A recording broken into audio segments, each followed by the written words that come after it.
자, 이렇게 전체 거시경제 흐름을 좀 들여다보고 참 한국 경제 어렵다. 세계 경제 참 어렵다. 그런 국면에서 또 반도체 시장에도 좀 겨울이 오는 게 아닌가 하는 어떤 일부 어떤 기관에서의 보고서도 나올 만큼 걱정되는 부분들도 많이 있습니다. 그렇지만 또 그 안에서도 항상 유망 산업은 있는 겁니다. 그 많은 유망 산업 중에 네. 주목되고 있는 유망 산업 중에 또 역시 주목되고 있는 산업 한 가지가 요즘 바이오 산업을 네. 빼놓고 네. 얘기할 수가 없는 것 같아요. 네. 그게 요즘에는 또 더군다나 주식 시장에서도 그게 많이 반영되고 있는 모습인 것 같습니다. 일단 뭐 총론적으로 네.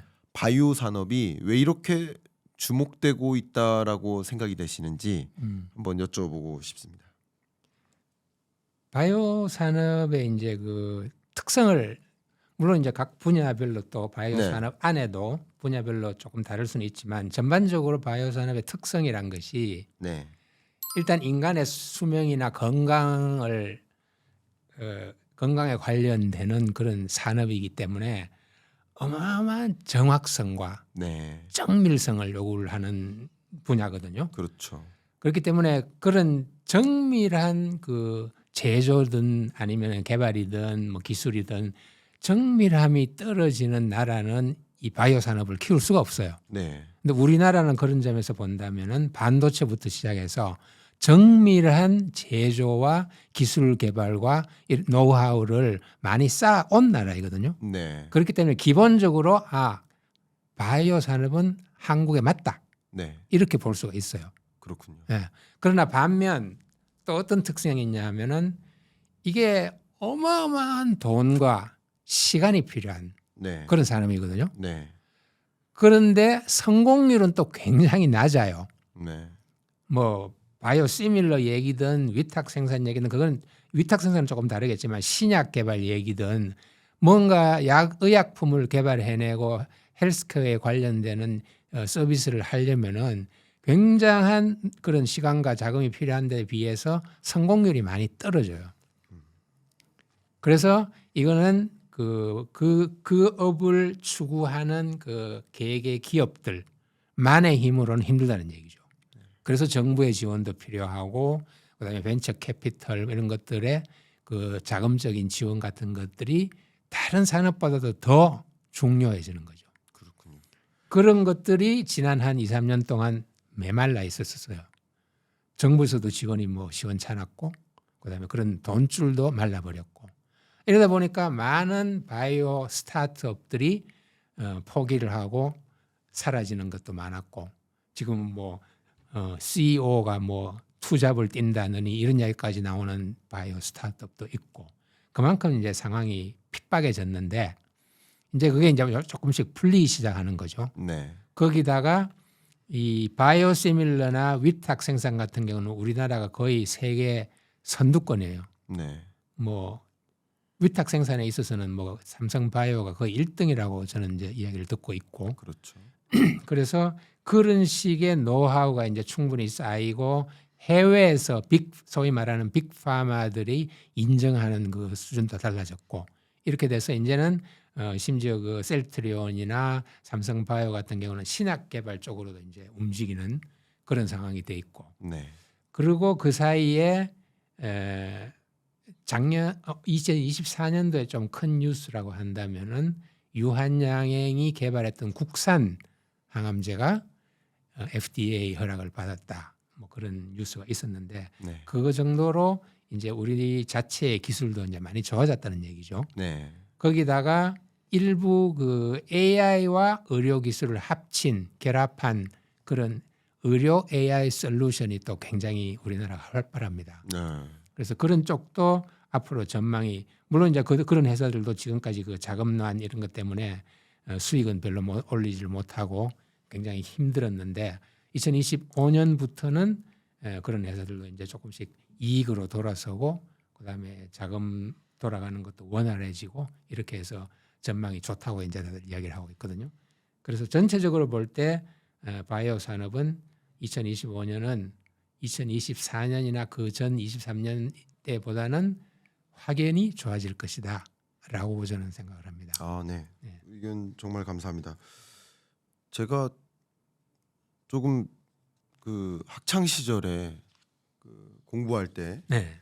그 여러 이제 경제학 공부하다 보면 그 이게 필수는 아니지만 선택 과목? 경제학 중에 네. 선택이 있었던 것 같아요. 네. 전공 필수는 아닌데 전공 선택이죠. 네. 전공 선택 중에 기술 경제학이 있었고 기술.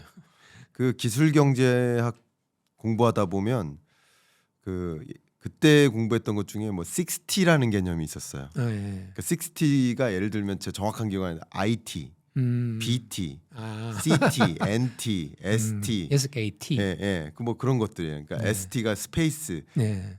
뭐 우주공학, 그리고 IT는 뭐 정보통신공학, 뭐 RT가 이제 우주, 아니 저기 로봇 테크놀로지, 예, 이런 것들인데 BT인 거예요. 네, BT가 바이오 바이오. 테크놀로지.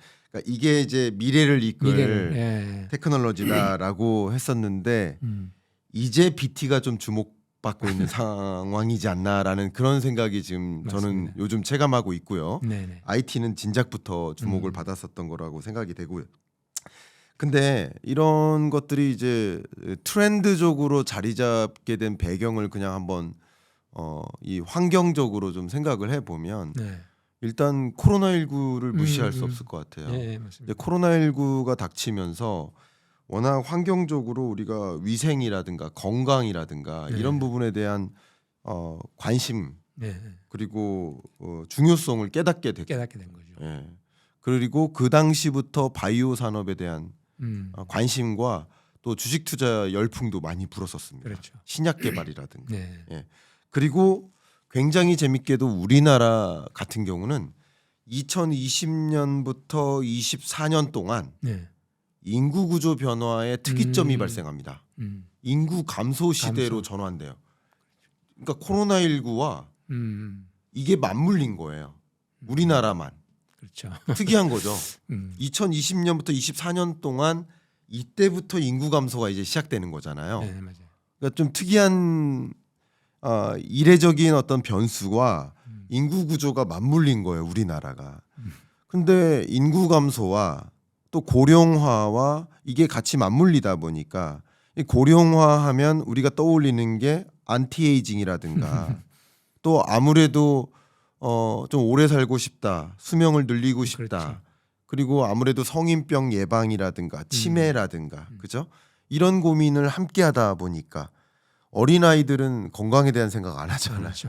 대표님 건강 생각 많이 하시지 않습니까? 많이 하죠. 그런 겁니다, 바로. 고령화 되다 보니까. 근데 또 재밌게도 25년 비즈니스 트렌드 책 내셨는데 제가 25년 경제 전망할 때 의외로 좀 강조했던 게요. 예.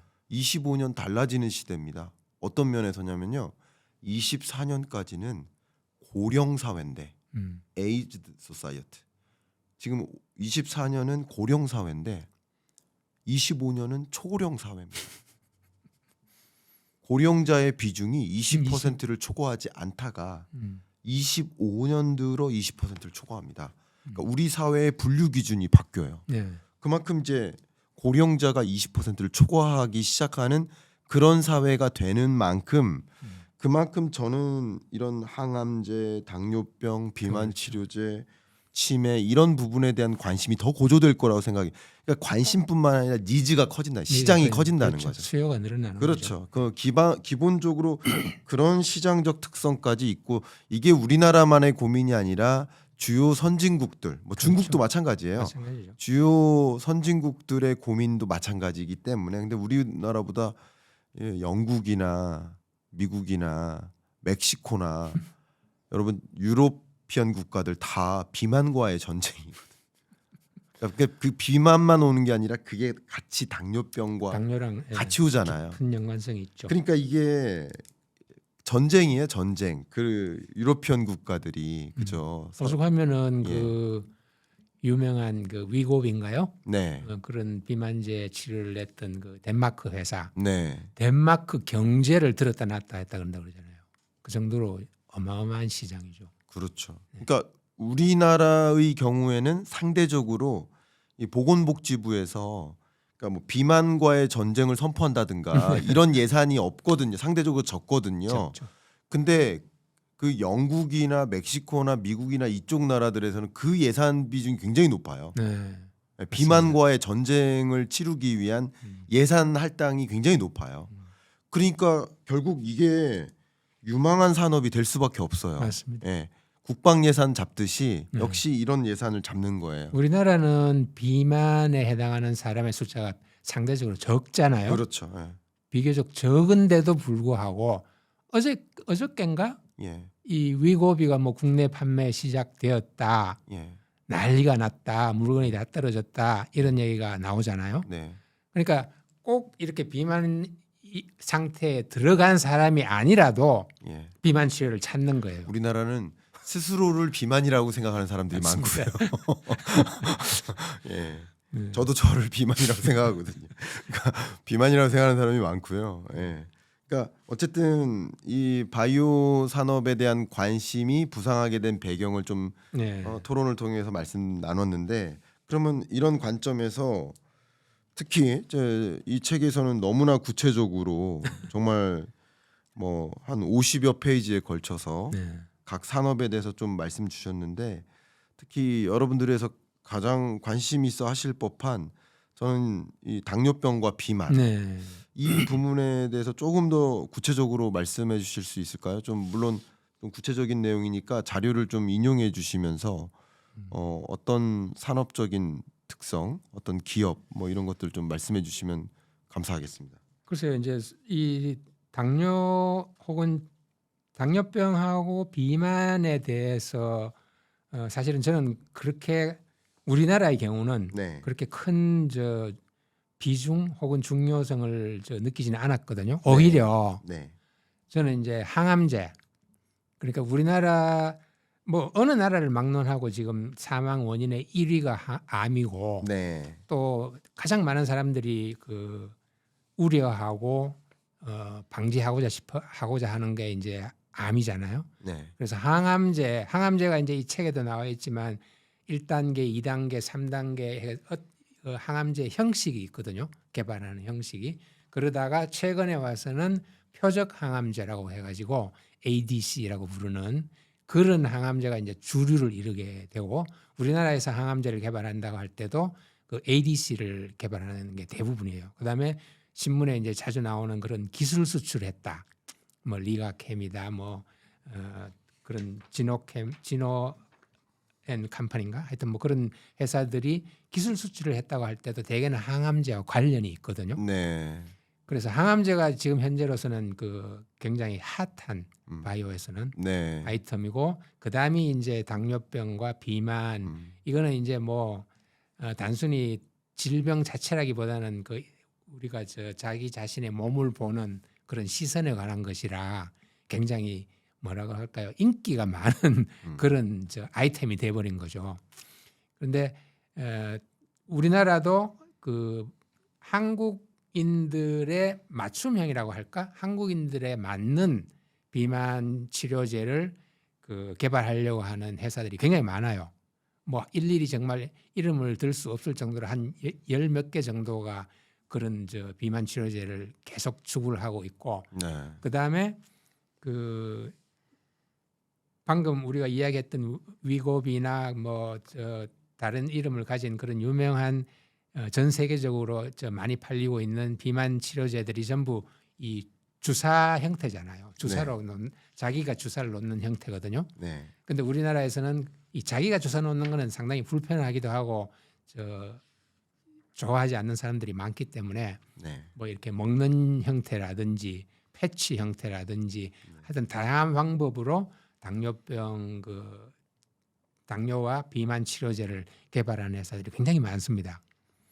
그리고 최근에 아마 주식 시장에서 바이오 분야에서 가장 주목을 받았다 할까? 급등했는 회사를 꼽는다면 알테오젠이거든요. 네. 알테오젠은 근데 뭘로 갑자기 그렇게 컸냐 하면 투약의 방식이에요. 네. 그렇게 약 자체를 개발한 게 아니라 투약하는 방식을 바꾸는 거죠. 네. 주사하는 방식을 바꾸든가. 그러니까 뭐 예전에 기존에 늘 쓰던 주사 방식은 한 1시간 정도 계속 이제 이걸 줘야 되는데 알테오젠이 개발한 그런 방식을 쓰면 8분이면 끝난다. 근데 그 방식 얼뜻 생각할 때는 뭐 주사 방식 바꾸는 게 뭐 그렇게 큰 일인가 싶기는 하지만 이게 키트루다라고 하는 그 전 세계적으로 몇백 조가 팔리는 항암제가 있거든요. 그것이 주사 방식을 바꾸어서 투약이 된다고 하면 그건 굉장히 큰 일이에요.